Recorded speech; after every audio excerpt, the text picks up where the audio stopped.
There are a couple things that you want to look for in care related to your C-section. You want to make sure you're looking at your incision, checking on it at least once a day, and keeping that area warm and dry.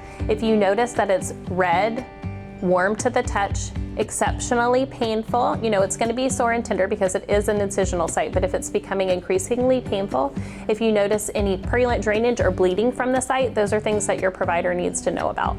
Also, if you realize that you have a fever over 100.4, that could also be signs and symptoms of an infection and something you want to call your provider for.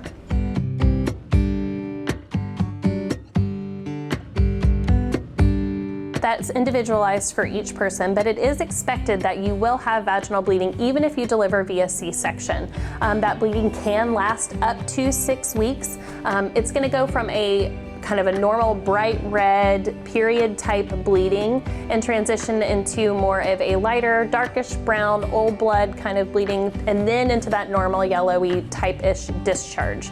If at any point you start soaking a pad an hour, that would be abnormal and something you need to call the provider about. Or if you start passing clots, typically larger than about an egg, that's something that you want to call your provider about as well.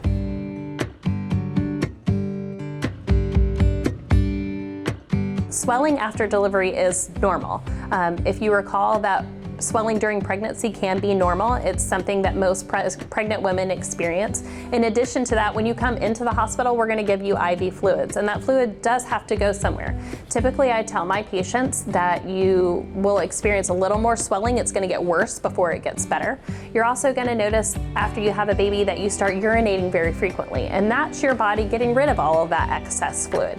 So if you go home and it's been about 2 to 3 days and you're still swelling or you're not seeing improvement in your swelling, that's something you may want to be concerned about.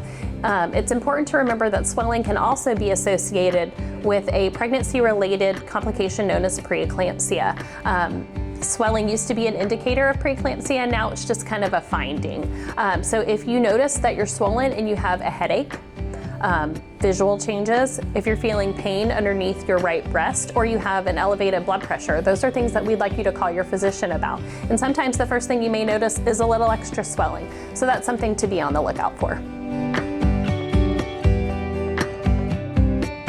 After surgery, you're going to avoid any sort of heavy lifting. I like to tell my patients, just pick up the baby.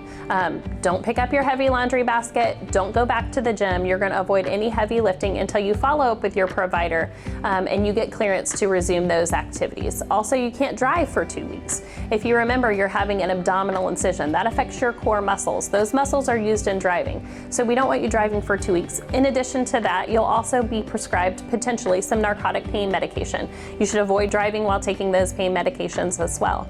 You cannot take a bath for a few weeks. Again, something you want to discuss with your provider. You have to remember you have an external and an internal incision, and we want to keep those areas nice and clean. So no baths until you're cleared by your provider, typically a few weeks.